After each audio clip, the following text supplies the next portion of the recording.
Okay, did you know there's a silent war being waged against real estate? And the realtors are on the front line. If you want to know more, stay tuned. The Den, powered by the Lyons Group, a show dedicated to exploring hot topics in real estate, local happenings, and industry trends. We're a small team of professionals approaching $400 million in sales and nearly 2,000 local transactions. You're listening to time-tested experts and industry leaders. Here's a refreshing look at real estate happenings and more. Welcome to The Den. Hello, everyone. Welcome to this episode of The Den. Today, we're going to be talking about the silent war against real estate. And I'm talking specifically about dangerous legislation. We're going to dive into some of that and how it affects real estate and you as a property owner or a potential buyer. But before I get to that, I need to introduce this fabulous team, the Lyons Group. To my left, Paul, hand me the rockberry, Melissa, let's go, Glasgow, Aspen, the ninja, Groen, and Shannon, the boss, Martin Martinez. My name is Ben Lyons, the host of The Den, and this is going to be an interesting topic. Now, Paul, I know you have served on the state level for RPAC, which is the Realtor Political Action Committee. I've served there myself for many years, and we are on the front lines of some of this legislation. So talk to us a little bit about how important legislation is in real estate, some of the dangers that, I mean, it's kind of like one of those things where, you don't know you're being shot at until the bullet's behind you, right? Yeah. And then you're like, whoa, I just missed that. In real estate, oftentimes we're like, wow, we're glad that didn't pass. Right. Because that could really mess us up. Paul, talk to us because you're in the vein today with a lot of legislation that's happening. Now, you all are heading down here in a few weeks, correct? So fill us in on kind of where you're at and some of your thoughts there. All right. Well, this is a topic that I like. It's better than what? Power? Than water rights. Okay. I know a little bit more than this.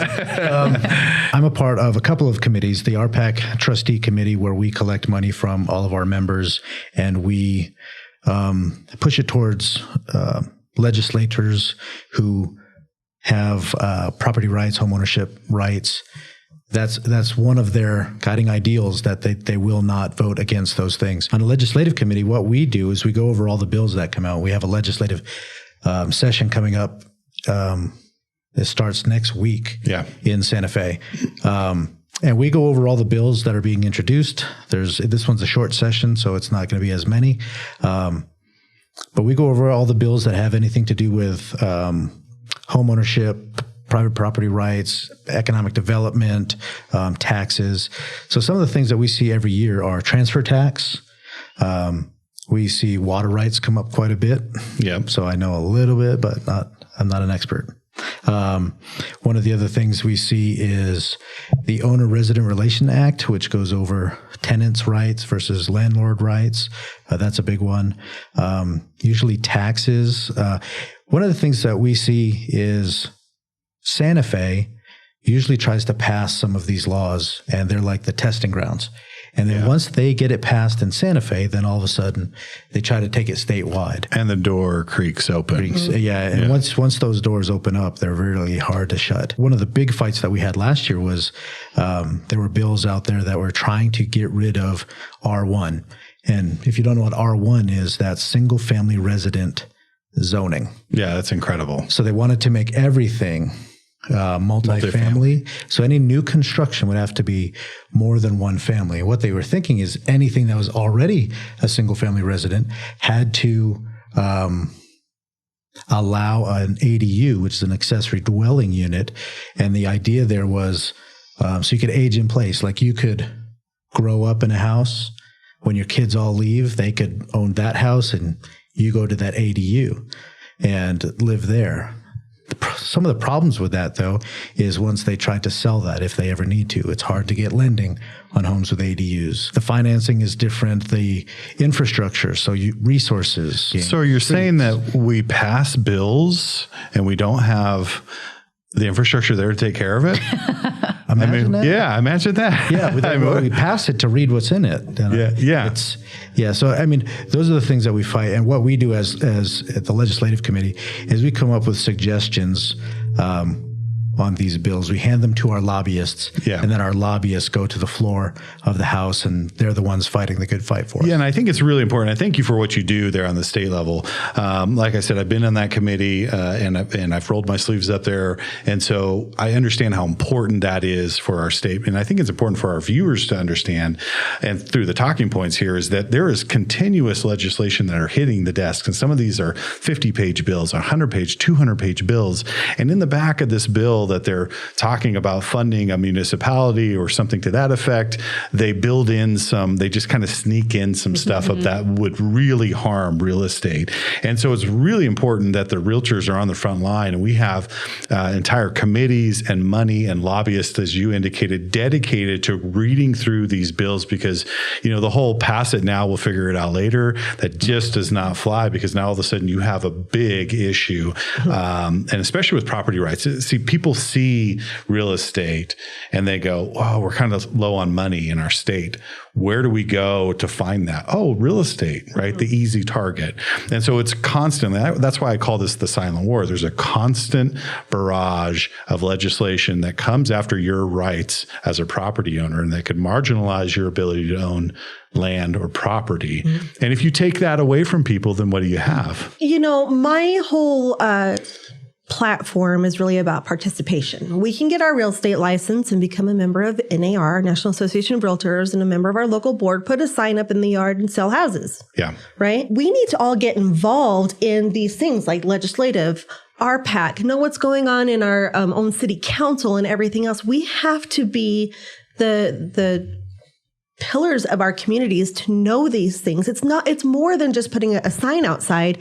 You need to know these other things that are going on to protect your clients and yourself as a homeowner, as a property owner, as a business owner. Yeah. Get out there and educate yourself. I love to encourage fellow realtors to go to the meetings. We're going to go to Santa Fe, like we already talked about. And this will be my third year. I think my third year going. And every year I learn more about what it means to be in this giant cog of real estate. So I think it's very important to know what's going on. And it might not affect us in San Juan County. It might be something like the transfer tax. Properties over $1 million. Yeah. That's going to affect more people in the pond in Santa Fe, sure, than it is in San Juan County. Yeah.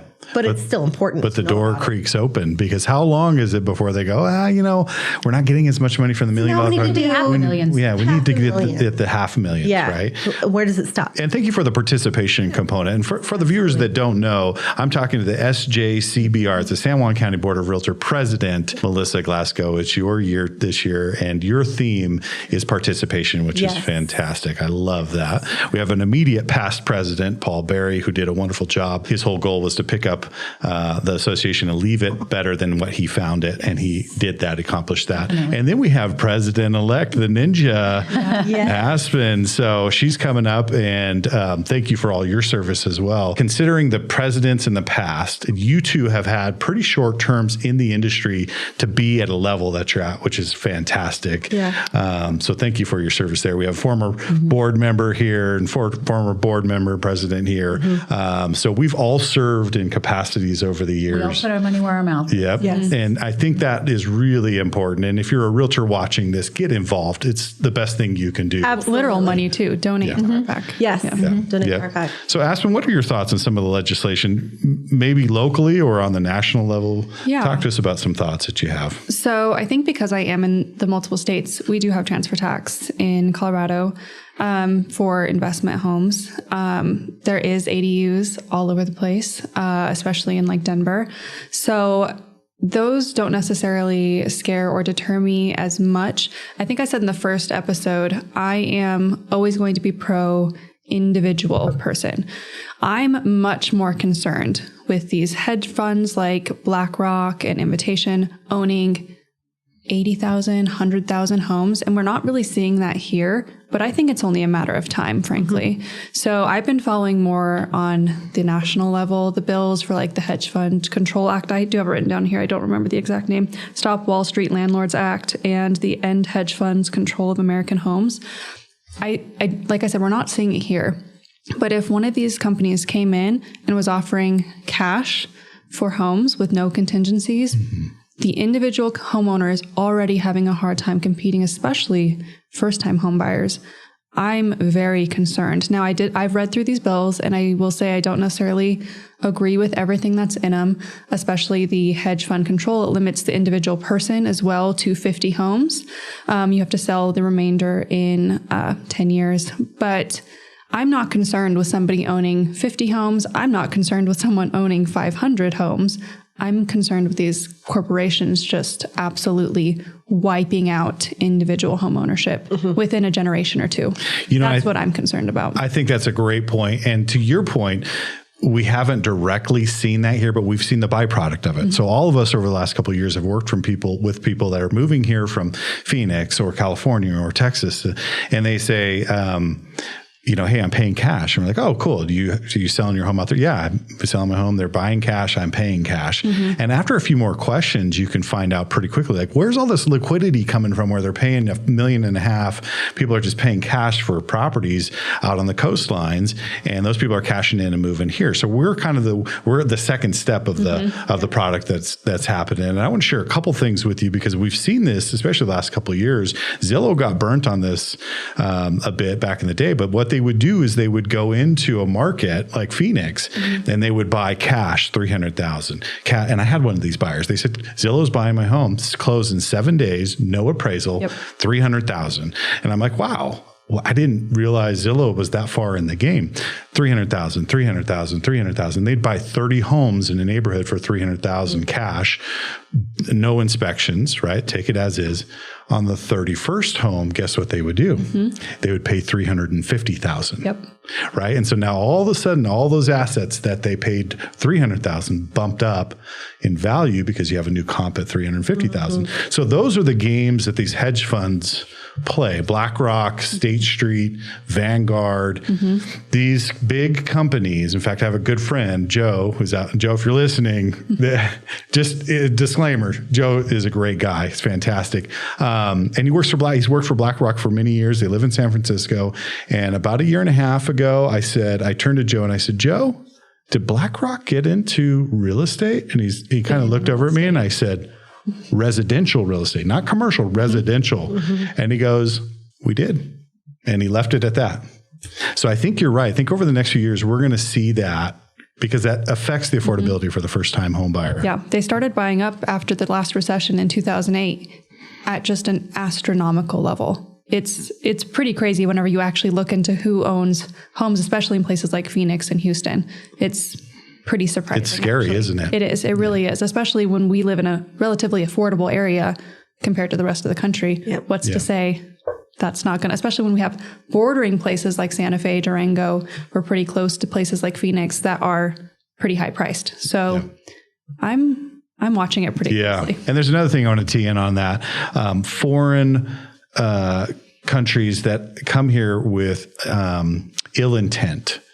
They're printing money. They're sending people under the guise of businessmen or women to come into America and buy land. We saw this years ago in New Mexico. We hosted an event, and it was for foreign business owners to come in. Now, if you're immigrating to New Mexico or the United States, more power to you. Become a citizen. You buy land. The American dream. The American dream. I'm all for that. But when you come in with ill intentions, that's a different ballgame. And what we saw was a specific country that had businessmen and women that showed up to this convention. 90% of them were from this particular country, and they spread out over New Mexico and bought and bought and bought. Now, what you're seeing in the news, this was 6 years ago, and I raised the red flag at that time. What you're seeing now is, there's a foreign country that owns land next to an Air Force base.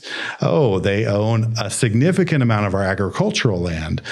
They bought manufacturing warehouses that are part of our supply chain. So I think as Americans, we need to be aware of these things happening. It has nothing to do with someone immigrating here and buying land and fulfilling the American dream. That's what our country was founded on. But there are foreign operators out there that have ill intentions. Shannon, talk to us a little bit about the slippery slope of legislation. Someone says, hey, it's just a transfer tax for above $1 million. If you own a property above $1 million, what's the big deal if they hit you with a 0.5% tax? Talk to us about your thoughts on that. Well, I think you should care about everyone's rights, whether it pertains to you or not, because just a matter of time before it will move over to you.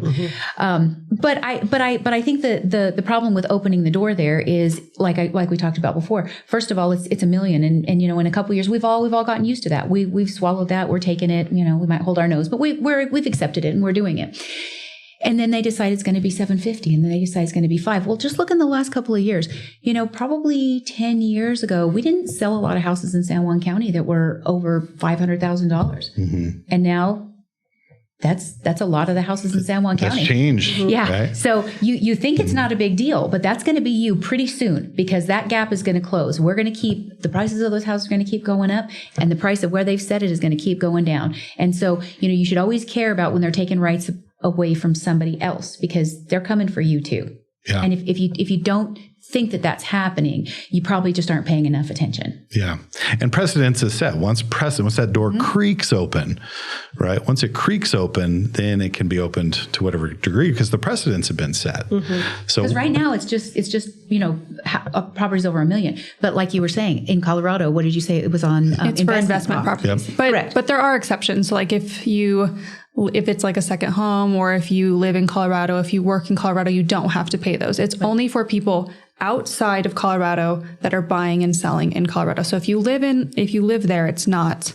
But that's why I said I'm not as concerned. But how long do you think it's going to be? Maybe 10 years before? I'm not as involved in the Colorado side. It's going to be everybody paying that tax. And that's the slippery slope, right? That's how it starts. Yeah. Yeah. Because it's just a luxury tax almost, right? Yeah. It's your second. And you don't care because those people have money anyway. Yeah. They've got 2 or 3 homes, and they've got one up in Vail, and they've got one down here in Durango, and they live in Miami, whatever it is. So those people can take that tax, right? But how long is it before they go, well, it's not, if it's not your second home, then maybe we just move it to a primary residence at a certain price point, $1 million, $1.5 million above, whatever. And then slowly it starts creeping down. Over time, that's the danger of the legislation, in my opinion, as well. Paul, you got more thoughts on that? You're talking about the slippery slope. We just went through during the pandemic in New Mexico. We had eviction moratoriums, and we're still seeing in the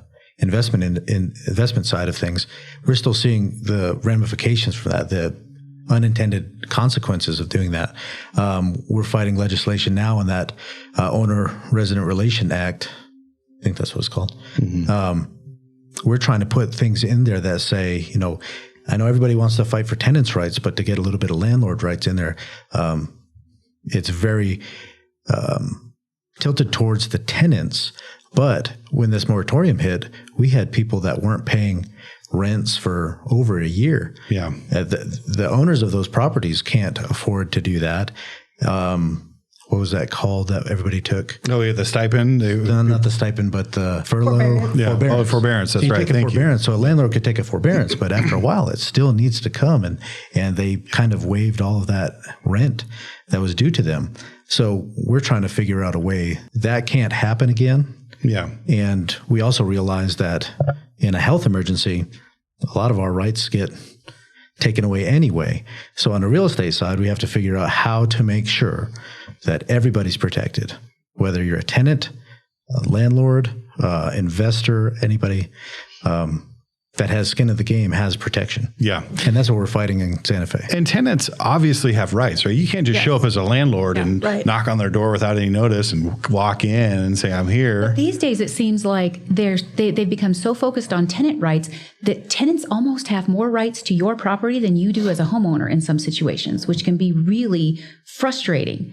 I have investment properties because I want to, make money off of them. I want them to be there for an income. And they don't always have an income. I mean, sometimes, you lose a little bit of money or you break even, but over the long run, you want to make money on it. That was one of the problems I had during COVID, is I've got a tenant in there that's not going to pay rent. Well, what can I do about it? Yeah. You still have a mortgage. So the government was very quick to look out for her rights and make sure that, I didn't throw a family out on the streets when we were in the middle of a pandemic, but they didn't realize that, but my family is not only not making the positive income that we used to, we're now coming out of pocket over $1,000 a month to carry that property for someone else's family. Yeah.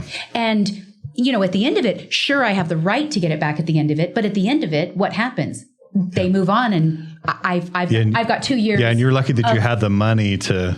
We're fortunate enough we could carry a second household, but we should not have to because the government decided that their rights were more important than ours. So yes, it's very important. I think people don't realize that is one of the things we do with RPAC is, that might be good intentions, but when you're protecting someone, sometimes you're putting somebody else in a bad position. Yes, and they don't always see that when they're writing that legislation. Sure, absolutely. I mean, we want to assume that the spirit of legislation is in the spirit is there to take care of the people that are involved, right?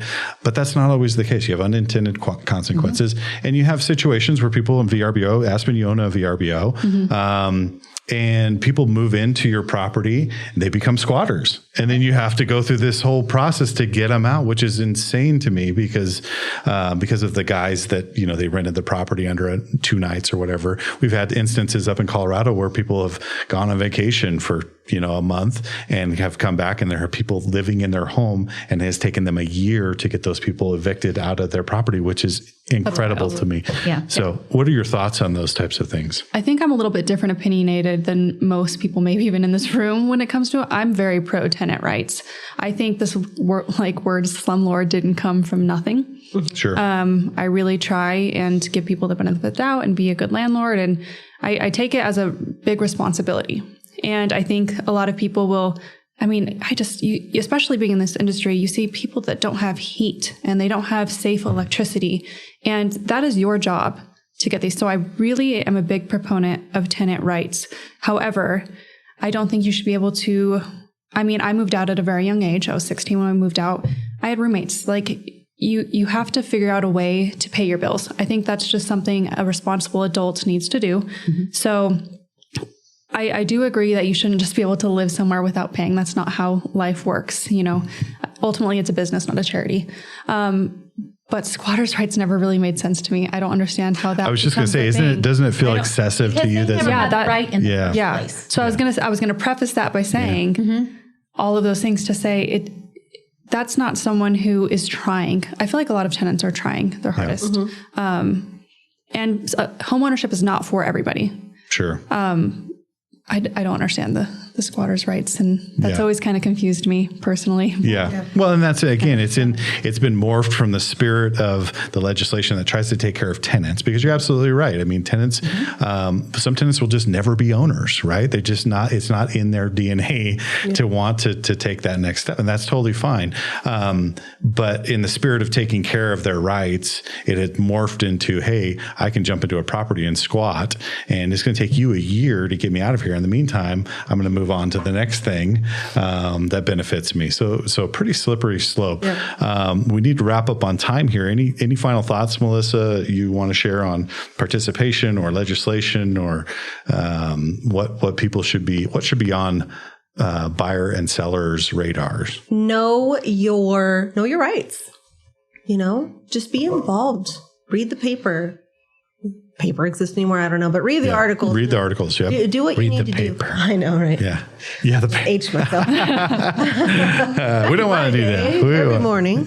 But no, you to be an informed buyer or a seller is to be a smart and a successful buyer and seller. You have to know. I agree with you. Okay, speed round, final thoughts. And Melissa, since you kicked us off, I'm going to start with you. Okay. What's the most dangerous legislation that could pass and harm homeowners? Is it a transfer tax? Is it a...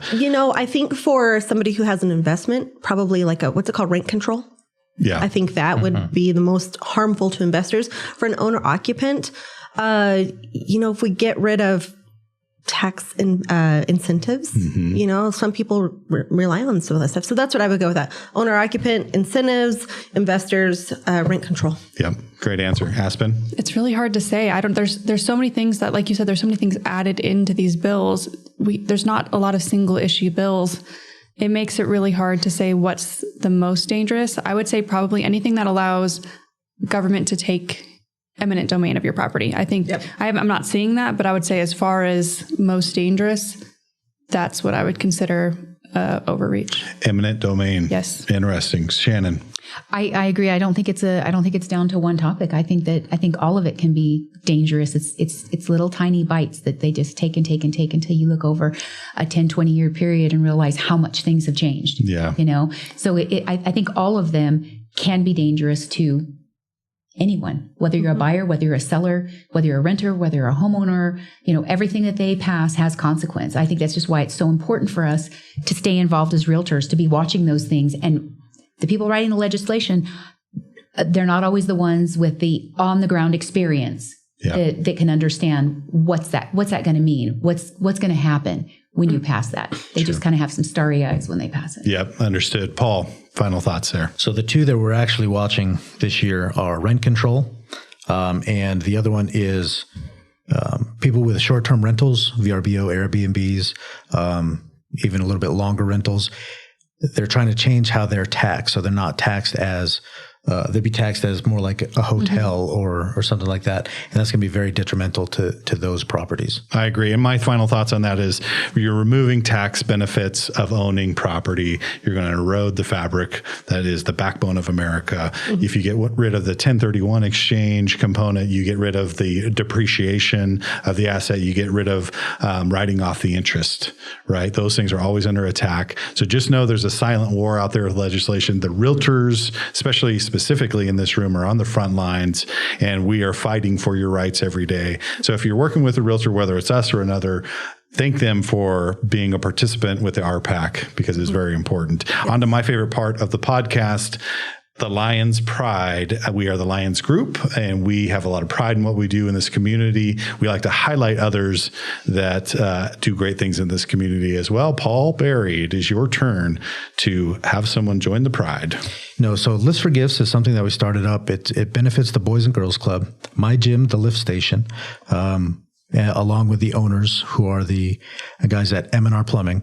They started up a kind of an exhibition, lifting exhibition. There's the squat, the bench, and the deadlift. They bring a bunch of people in. They get sponsors. The outcome of this event is to give hoodies to people at the kids at the Boys and Girls Club. They've raised, I think, anywhere between $10,000 and $15,000 for the 3 years that they've done it. They've been able to give out, I think last year was, I should have called and got the number, but it's like a lot of hoodies, like 600 hoodies. Yes. And the kids love them. They wear them all winter long. Mm-hmm. So it's a great benefit for the Boys and Girls Club. And well, I love that. And I remember seeing that event last year, and it was fantastic. So Lift for Gifts, right? So I want to say for that event, what a fantastic event for this community. And we see you, we see what you're doing in the community. For all those that are involved with a Lift for Gifts for those kids, thank you, and welcome to the Lyons Pride. We love that. So on a final note, if you like this episode, feel free to subscribe to our channel, like and comment it. If you want to see us talk about a specific topic, throw it out there. We love that. We love to hear from our viewers. You can also go to sjcbroker.com and contact any one of us. We would all love to work with you, either residential or commercial capacity. You can request a free buyer or seller home guide. Those guides are fantastic, and request it through one of us. We'll send it to you for free. And it's a fantastic tool. We have a whole bunch of other tools, and we'd love to sit down with you and talk with you. Next episode, we're going to be talking about the top 3 mistakes buyers make. Ooh. You do not want to miss that. So thank you for joining us today at The Den. My name is Ben Lyons, and we'll see you again. Thank you for listening to The Den, powered by the Lyons Group. Hit the subscribe button to keep informed on real estate happenings. If you'd like to learn more about the Lyons Group, visit sjcbroker.com. Complex markets require complex strategies. The Lyons Group can give you a true advantage in any market. Whether you're buying or selling, residential or commercial, contact us directly at sjcbroker.com. We're time-tested experts with a client-first approach, and we'll see you next time in The Den.